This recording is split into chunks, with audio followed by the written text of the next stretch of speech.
Hi everyone, this is Nicola. In today's lesson, we're gonna take a look at percussion. Why do we use the percussion in the first place? Well, I like to use percussion because it tends to, it enhance the groove and things just sound more groovy and more fun when you add percussion to your arrangement. I use it all the time. Sometimes it's pretty easy and I find that even beginners can actually do it. There are some specific cases where this technique can be quite difficult and quite challenging as well. So I'm going to address all the specific scenarios that you might find when you arrange or when you play a particular arrangement, and I will tell you what I do and my tricks to play the percussion in the best way possible. First song that I'm going to use as an example is called Thinking Out Loud, and so let me play that for you and then I'm going to talk about that in a second. So it goes like this.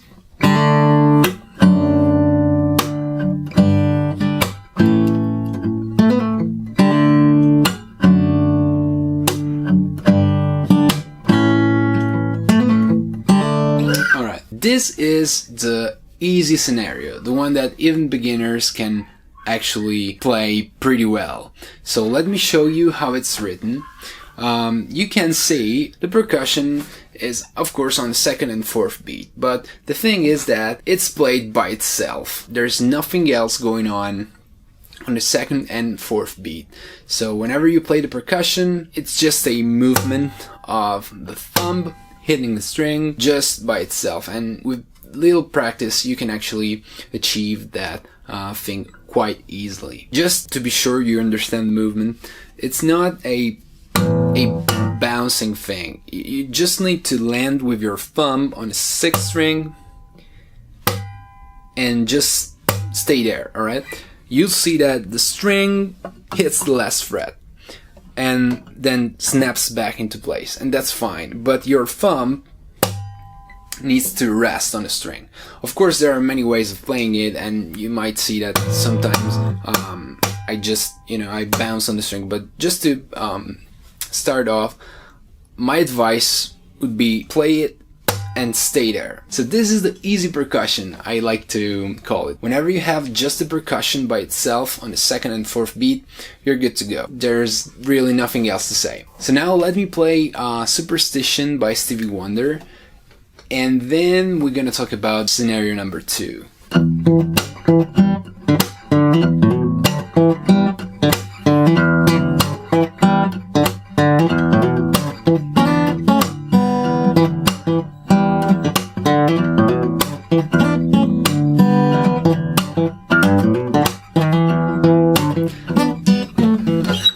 So, let me show you how it's written. You see that on the second beat, of course you have the percussion, but at the same time, there is this note that is a D, alright? So two things play simultaneously, and this is the tricky part. So in this case, what I'm doing is, with my right hand, I play the percussion, while with my left hand, I do this thing. I didn't come up with this technique myself. I've stolen this technique from Adam Rafferty, and he does this hammer on the D note while playing the percussion, and if you synchronize your hands, this will be the result. So hammer on with my left hand, percussion with my right hand. At the beginning, you will struggle with this approach, I know that, but day by day everything will become easier and easier and easier, and eventually you will be able to do it quite effortlessly. So this was one approach to solve our little problem, that once again is we need to play percussion and one note at the same time. So now I'm gonna play another song, my own arrangement of Cake by the Ocean, and then I'm gonna talk about another kind of solution to overcome this problem. So this is the verse.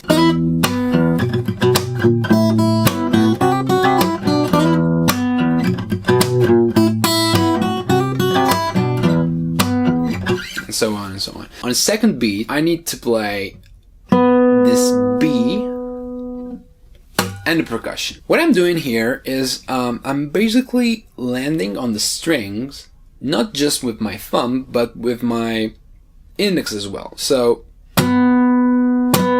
and by the way, you can use your middle finger or you can use your entire hand if you like. I usually use my index.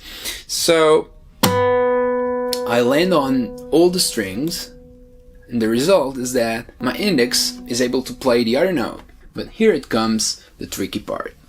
If you take a look at my left hand, I'm not just playing the actual note, but with my index and middle finger, more with my index to be honest, I'm actually muting all the other notes that are not supposed to play. If I play all the strings one by one, so you see all the strings are muted except this one, third string. So the concept behind this technique is that notes you play are important, of course, but even the notes you don't play are important. Strum the guitar like this, so you hold the strings, and you hear just one note, the note you need.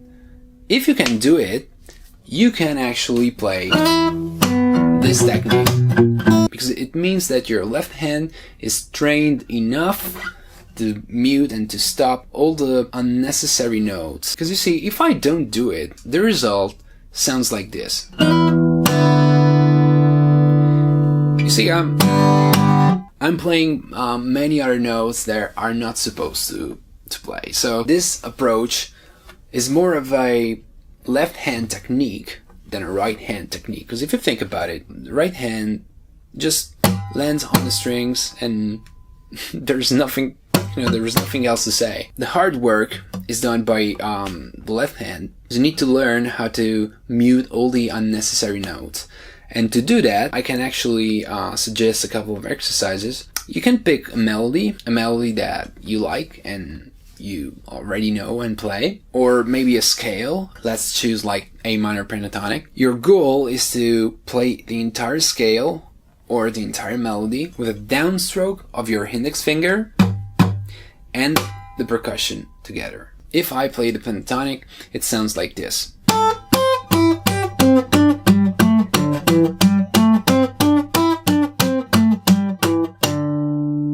For every note, you put a percussion. Remember to land on the strings with one movement. You don't want to have two different movements, all right? You just want one movement. All the job is done by the left hand, all right? Next, I'm gonna play another song. This time it's gonna be Thriller by Michael Jackson. And then I'm gonna talk about scenario number 3.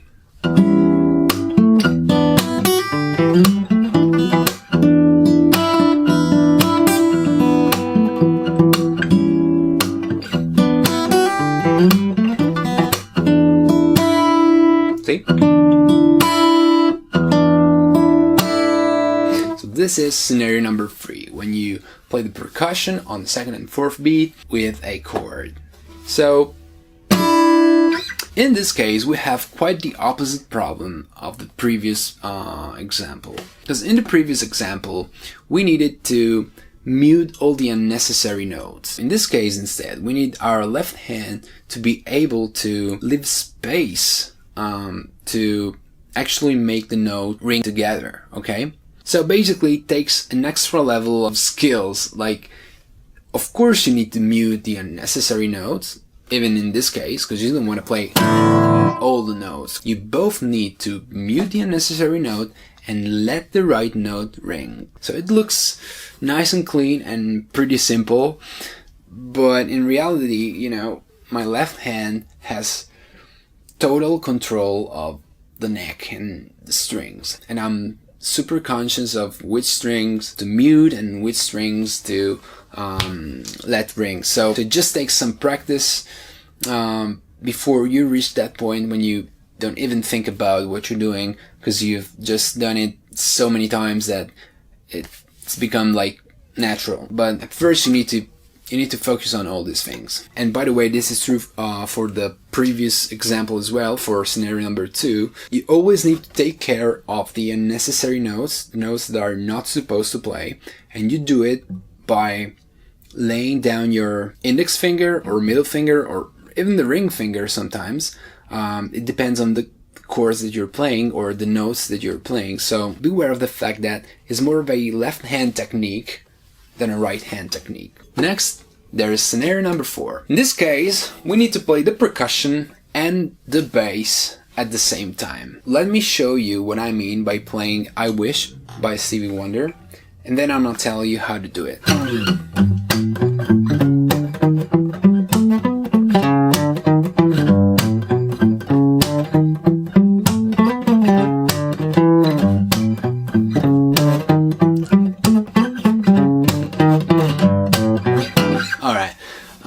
It's enough, I could go on forever.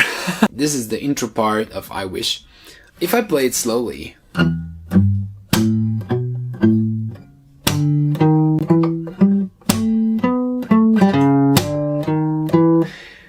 I'm playing the percussion and the bass together with just my thumb.